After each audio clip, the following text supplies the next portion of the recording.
what's up, guys? Welcome to FiredUp KC. It's your boy Zeke and today we're bringing leaders from Kansas City to inspire you guys. Now, today I have a room full of awesome leaders from Kansas City, young entrepreneurs, young leaders, and we're about to dive right into it. So, welcome to FiredUp KC. It's your host Zeke and today I got a room full of awesome dudes, and we're about to talk.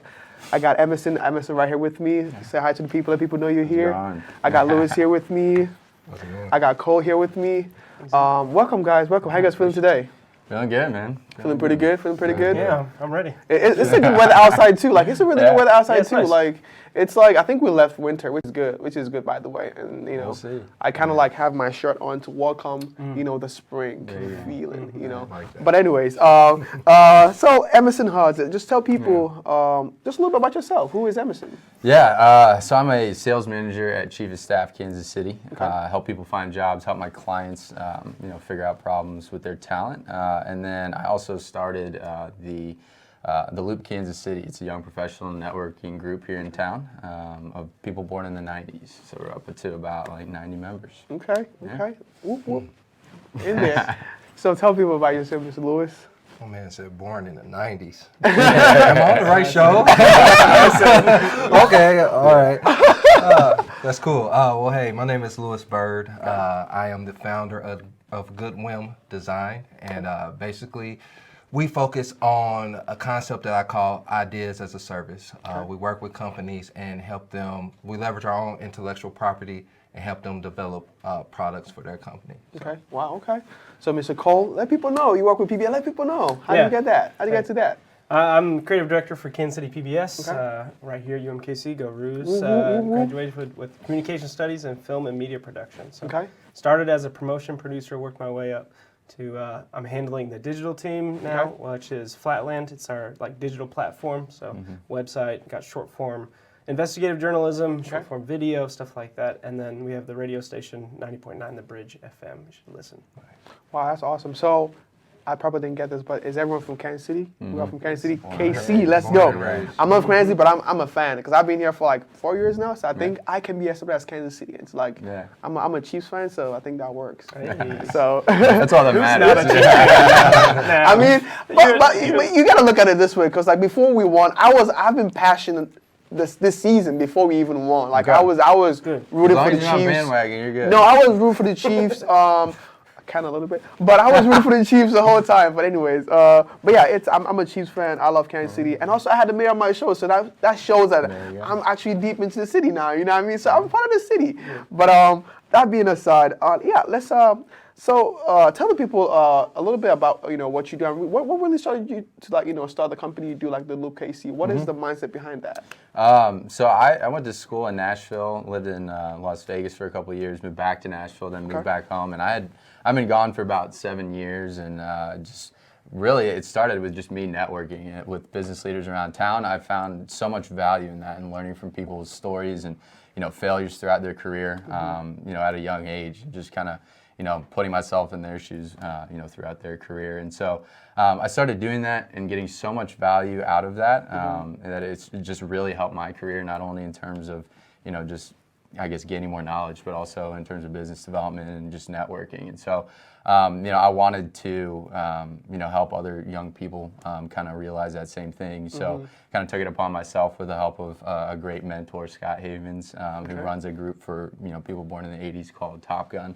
Kind of mirrored it off of that, run things a bit our own way, but we're up to about 90 members now. We've been going since January of last year. Wow. And we do an event every month, and it's either a professional development event where we're learning from entrepreneurs or a panel of executives, or like a social event where we just, focus on building friendships that'll eventually be the foundation for doing business with each other when we're at that point. And it's a really cool name to the loop, because you kind of say, keep me in the loop. Yeah. You know what I mean? So like kind of rhymes with what it's all about, you know what I mean? Because I was like, I think when you came to my event, the Shift KC, and you were like, oh yeah, I run the, no, actually what happened, they didn't tell me you were the one that run it. They were like, actually connect with the one that runs the loop. And I was like, I was talking to Marta, I was like, yeah, just text me and keep me in the loop. And she's like, there you go.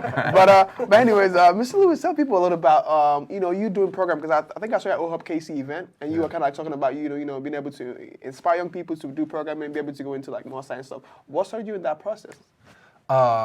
Let's see here. Well, my background is in engineering, music, multimedia, so I'm familiar with that side. Yeah. So, but so basically, I've always been I guess, technologist at heart. Okay. So it's just over time, I went to school at University of Missouri, Columbia. Okay. Did electrical engineering, and then I was like, I don't want to do that when I graduated. Yeah. And then I decided to pursue my passion in music, and that led me down branding and strategic branding specifically. Okay. And then almost 10 years later, I got back to technology somehow. Wow. And as far as inspiring young people, it's just, I think it's important, Yeah. understanding technology and entrepreneurship is very important to me. Wow. Okay. Yeah, that's awesome, man. Because I was so little fact that some people know about me now, but I was in engineering, civil engineering for somewhat 2 years, and I figured it was probably not for me. But that's different people's opinions. People have their opinions, but I was like, maybe it's not for me. I'm a really energetic human being, and like sitting on the table and doing math, I do good at math, but it's not like there's some kids in class who just know it. And I'm just like, how do you even know? We even started a class and you know all the formulas. Like, how can I be that? But anyways, that's on the side too. But Mr. Cole, let people know, how did you start in the process of working with PBS, and how did you start like doing all the videography and being able to direct? How did that all start with you? It all started before he was even alive. No, I was 88, so my older brother and I actually would create movies with my grandma's camera. Okay. But he would never let me touch the camcorder. I always tell him this because the day he let me touch it, like record and do my thing, much better than he was. I hope he's not watching right now live on Instagram. He knows it now. I outgrew him. So that's how I kind of got started. I knew really early. Yeah. That I felt I wanted to do this. I wanted to capture something about. There's 3 things that like start with Why is a book I read by Simon Sinek, and he goes into finding like why you do the things that you do. Yeah. For me, it was for some reason I loved making like time stop, and something about video allows you to do that. Yeah. Makes you to slow down things, speed things up. Yeah. Making the everyday beautiful. So like those passing moments of life that we capture all the time with our phones, and making it into something bigger. I love that. Wow. And making those passing moments, then maintain them forever. Basically, you record them, you capture them, but then they stay. So it's a thing that's what I like to do. Yeah. Wow. That's awesome. I mean, I kind of stumbled into editing videos and working with videos just because of the show. I was always intrigued by. I think one time, I think a friend of mine who was from my church, he does like the video editing thing, and he literally took me to the room where he does it. He has all these layers of things. I was so confused. I was like, what is going on right now? But I think once you kind of get into it, you kind of understand what the different levels are, and you kind of get a feel for it. So now I edit on my phone. Sometimes I Terrell help me edit and whatnot. But let's dive a little bit into it. So you kind of talked about the why, which I really love, because I believe that in our generation, sometimes we have been taught to actually forget about the why and just go for the what we do and do whatever a person is doing. What do you guys think is the importance of finding that why in whatever you do, and how do you think that's helpful to whatever place you want to go into? Because let's start off with anyone can start off. Well, I hope they're not still teaching that. I hope the why is the reason you get started with things nowadays. But I think sometimes you're gonna have to try out some different things to figure out what it is that you're passionate about and what your purpose is. Yes. It doesn't come naturally to everyone, and a lot of people don't find it till later on in their lives. So if you don't have that why, if you don't have that purpose now, don't stop. Trying new things. In my line of work with recruiting, I have that conversation every day with people, either changing careers or changing jobs, whatever it is.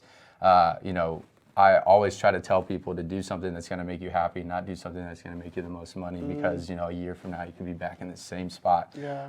And just finding out that the same reason why you left the first one. So it's kind of hard to find it. You got to kind of try, but I think that's. Making an impact to me is my why, and just helping others. And it could be as general as that, but you can find different avenues to apply that in a lot of different things. Yeah.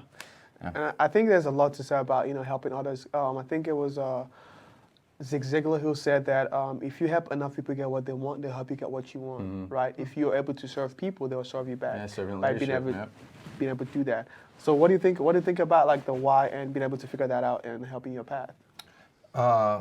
One, as a former branding person, why is like that's it. You know, nobody cares what you do. Nobody cares who you are. It's all about the why. That's what resonates. That's the emotional connection. Yeah. So I believe that for a long time, even before, what's my guy's name again? Simon Sinek? Yeah, Simon even Sinek. before, I always kind of had that in my mind, like, I don't care what you do, why are you doing it? Yeah, My personal opinion is that a lot of us, I feel like a lot of people want to think about what they're passionate about and stuff like that, kind of back to your point. Passion is great, but it's purpose, and I think that in life, our primary goal is to discover what our purpose is. You know, if you're a spiritual or religious person, you can tie that into that. Like, that's our goal, is to discover our purpose and fulfill that. Yeah. And too many of us are distracted by passions or other things, or seeing other people's purpose and wanting to emulate that instead of focusing and listening and looking for the signs of what is my purpose. Yes, yes. I feel like once you discover that, that's when you actually start to live. Wow. I think your path is inspiring too, because how did you come to the point where you made the decision, okay, I'm going to stop with everything, training, education, and say, okay, this is not working out, and commit to like giving up basically all that to pursue something else? Oh, that's a great question. See, here's the deal. So when I was in college, I feel like the old guy here, so I'm a little bit older than everybody at this table. But my thing was, kind of tying back to this question, I wasn't following what I felt was my purpose or even my passion at that time. I basically, doing that when I was younger, I was very passionate about music. Like, I knew that I was going to be the next Pharrell Williams or Timbaland. Like, that's my thing. I could still do some good music these days. But it was one of those things to where when I graduated high school, it was like, okay, what's the likelihood of me becoming this world famous producer and songwriter? I'm really good at math and science, so I'm just gonna, I started off in computer science, and I was like, nah, I don't like that. So engineering, electrical engineering made more sense to me, although it's imaginary numbers, but it made more sense to me. But basically, long story short, to answer your question, like, by the time I realized that that wasn't what I wanted to do, you know, in college it was just too late. I didn't want to switch majors, so I was like, I'm gonna finish. I had another like year and a half left, and really what did it was I had a internship at a local utility that provides our electricity, and that was the eye opener. And I was like, no, I was like, this isn't for me. But yeah, that's what happened. And after I graduated, I decided, let me just focus and do music, and that's kind of what that passion kind of led to what I believe is my purpose today. But that may change again. I really want to touch up on what you just said about you trying something and you figure out it's not what you want. I don't know who said it, but he literally says that if you don't know what you want to do, try something and just figure out that's not what I want to do. And that way you know what you don't want to do, and then you try and find what you can do. I want to touch on something you said. I think you said you were going to be like the Pharrell. Well, I have my own thoughts as a kid. I thought I was going to be the next Michael Jackson. That didn't quite happen. That really didn't quite happen. But, you know, I think it's... I think going from that to the next question, I want to ask, we got like 5 minutes to go, but before the break, but I just want to ask this. What do you think separates, you know, a Kevin Hart being a comedian and me being a stand-up comedian? What do you think separates, you know, a Kobe or, you know, a LeBron James than other people playing basketball on the court? What do you think is the thing that separates those people? What if I said nothing? Nothing. I mean, honestly, like, dedication is probably one that sets up everybody.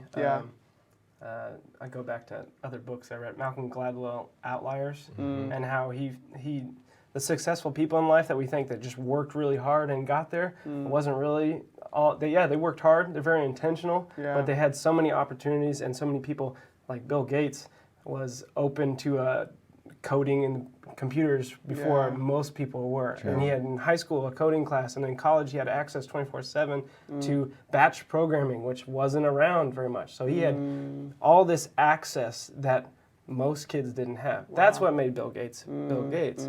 So gaining access to certain areas, stand-up comedy, I don't know. You need to go talk to Jason Sudeikis because he's from here. I mean, it's not impossible for people from here to go make it big and be huge in comedy. Dedication, being intentional. By the way, I was just joking about that. I was just joking. I was totally joking. You're already funny. I know, right? It's working. We already worked it out. What do you think, Louis?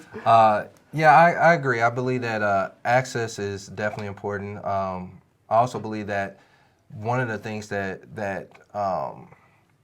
can be a separation is just the intentionality to stay focused, like to focus on something, and you know, if you look at some of the stories of some of these people in the past, you know, they have always stayed focused. I mean, like LeBron played forever. And there's other kids that's done that, you know, their whole life. Like my younger brother's been playing basketball since he was like 3, and he's really good. But then you have those peoples like the Kobes and the LeBrons that take it and it's something about them. But I agree. It's not necessarily something that makes them special.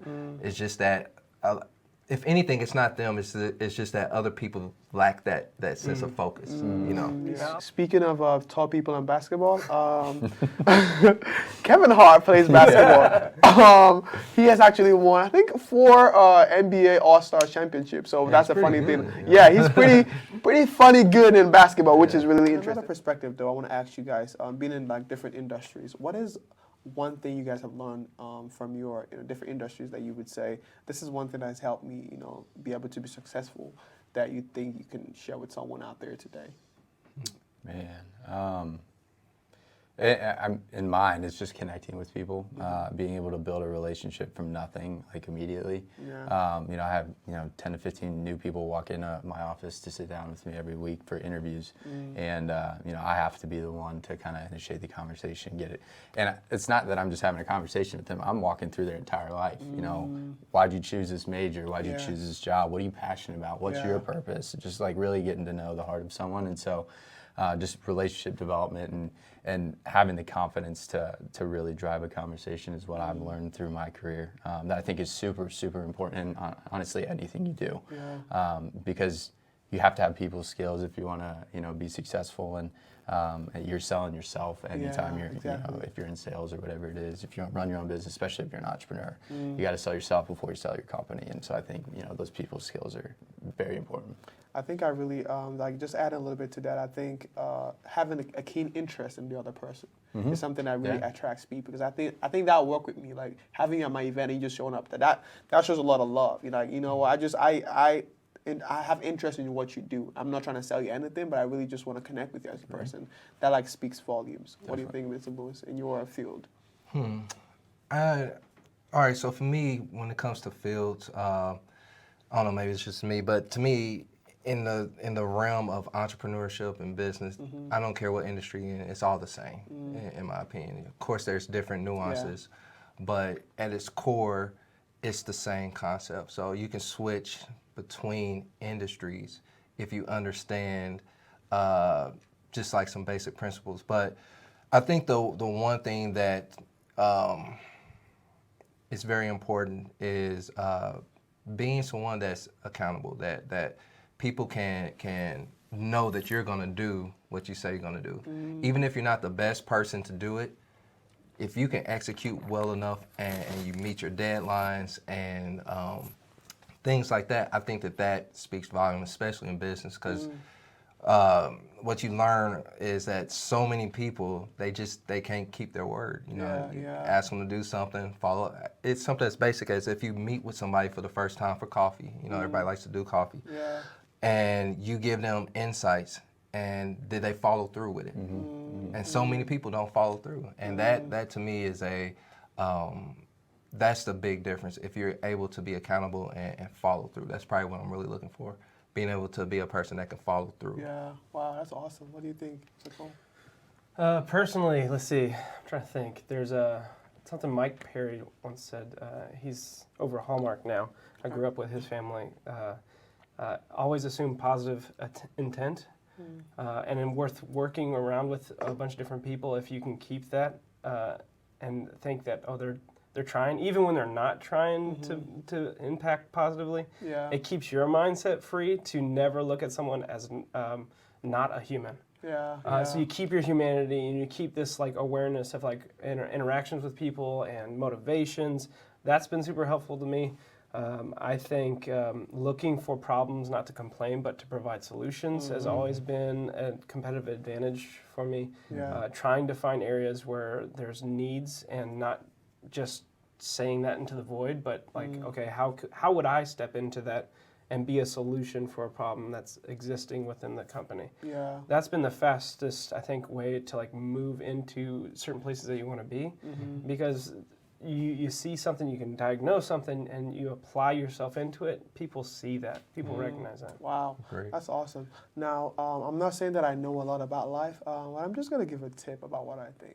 Yeah. I listened to Dr. Miles Monroe and Wayne Dyer, and really what I've come to understand and something they really preach about is being able to know that we are on this earth as managers. We don't own nothing. We hold on to nothing. Because people kind of have that mindset of holding on to things too much. And sometimes that could be a problem when you're working with people. If you have a position, you're like, this is my position, and I don't want you to come to it. Where if you have open arms of just saying, I'm just managing this, it's not mine, so you can have access to it. I think that helps in whatever you're doing, giving people that access, like, yo, it's not mine, but I'm just managing it, so I want you to learn from what I'm doing. You know, kind of having that open door for people to come in and see what you got going on. In a different light, I really want to ask you guys, what are times you guys have failed, and what is your perspective about failure, and how did you kind of like manage that failure?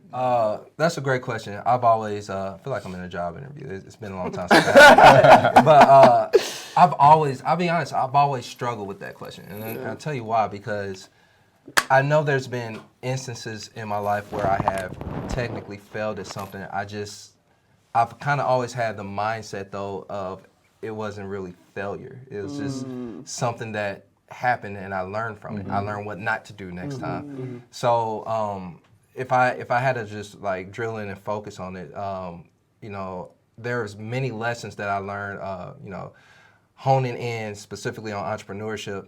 Like over the past 10 years, I learned a ton where it could be perceived as failing, whether that's, you know, not having a strong enough contract, not getting a deposit up front, or negotiating with things, or even doing business with friends and family. And you know, there's instances where there was failure there. But, you know, I always try to be, I'm not trying to come across as like new age optimism, but you know, I try my best to not think of it as failure and think of it as, okay, what did I learn from this, and I'm not going to do it next time. So I think with failure, you can fail and you can still learn from your mistake, but I think a sign of maturity is accepting responsibility for that and then learning from that. I think there are a lot of people that, you know, do fail and they can learn from that, but without accepting responsibility, without realizing that, you know, I'm making these decisions, I was the reason this happened. I think you have to put two and two together there. I don't know. I think that stretches me a little bit. Failure is something I don't deal well with until like I admit, okay, it's okay. And I have to let myself go sometimes and be okay with failure. Getting past that is just, again, the world keeps going. Like I don't really hold that much power over the forces of nature. True, that is true. So why am I taking myself so seriously? I think looking at taking your work seriously and not yourself seriously, it helps a lot. And knowing that, okay, you will trip, you will fall, and getting back up. I mean, more times than you fall. That's all that matters. Let us go into the fun section of questions where we're gonna taste some Talmias coffee and some Talmias tea. So it's gonna be interesting. But while we're doing that, I just want to ask you guys, what is one thing that no one knows about you, or maybe people don't know about you on the internet that, you know, you kind of want to share with us today? Let's see. Let's do the coffee and then do some. I'm doing this, so you guys gotta answer this question. I like mixing music, man. In college, I picked that up and just DJ parties, and you know, kept it as a hobby ever since then. So like on the weekends, I'll like play for my friends. Wow. Okay. So, Dang. Okay. All right. Got a DJ in the house. You just said that you wouldn't know what to do if you. Oh, I still wouldn't know what to do. I can mix it. Yeah, I can't do much more than that though. Okay. Yeah. Oh, that's a good one. Something that people don't know. Well, I guess if you really read my LinkedIn profile, you may see this, but I was born with a Backwards heart. Oh man, read my LinkedIn. Oh gosh. Yeah, so that a lot of people they don't know that, but yeah, I was born with a very rare heart condition called transposition of the greater arteries. So both of my arteries in my heart were reversed. So back in '85, that was like, it was like super rare. And like, fortunately there was a doctor that so happened to be in from India at the hospital where I was born, because none of the other doctors knew what it was. Yeah. And he said, "Oh, this kid has transposition," and they were able to do surgery on it. Yeah. Wow. That's really good. Destiny. That's. Oh wow, that. I thought it was like some deeper thing about All I caring do is about give people love. different. Yeah. Oh no, man, no. It was actually a health deeper. So actually, this is cold brew coffee made with Brazil, and it's also called Smooth Operator. It's So really this good. is It's rich. I like it. What do you guys think? good. It's Shout good. Shout out to the Love home cold. Shout out to Yeah, bro. Talmias Coffee for bringing this on. I want to Talmias Bo Nelson is great. He's cool. Nice. One What do thing you- that people don't know about me. Yes. Well, let's go into Seem the like an next open round of tea. Book. One weird thing some people know about me. I always say this one. Go ahead and shoot. I once shoot for had a it. BB stuck in my eye for 2 days. Oh, BB? BB. We were shooting, and it Oh. bounced back, and it You got a went Red and got Rider? yeah. Oh my goodness. Christmas story for Yeah, real. yeah. And it got stuck down here, and then it popped out 2 days later. Wow. But everybody That's knows crazy. Wow. That's Everyone crazy. knows that. I didn't know that. that. It's a weird story. I didn't know. There it is. All right. Where can people catch you guys on the internet before we end the show? I'm on LinkedIn, man. Okay. I don't really use Instagram or Facebook that much, Okay. but LinkedIn, Emerson, HODES, and then the little KC. Okay. Same here. I'm a LinkedIn guy, so Okay. you can find me there. I'm on Instagram, but I'm kind of boring on there, so Okay. LinkedIn. Find me on Instagram. Hey. There we go. At BLAISE. All right. I got the other ones too, but Okay. Twitter's more for fun. All Instagram right. is for posting. Yeah, it's where you get Yeah, all the crazy. fun at. Crazy. But you guys have fun today? Was it a Yeah, it good was show? good. It's good. Awesome. Well, thank you guys for coming to the show. I really man. appreciate you guys. We're gonna go to the end of the show, but I want to say thank you guys for tuning in today. It's Fired Up KC. We bring all the leaders from Kansas City just to inspire you to pursue your purpose. So tune in, same time Tuesday, right here at Fired Up KC. See you guys next time. This is John Owen. And follow Fired Up KC on Instagram, Twitter, Snap, TikTok if you can do that. Fired Up KC.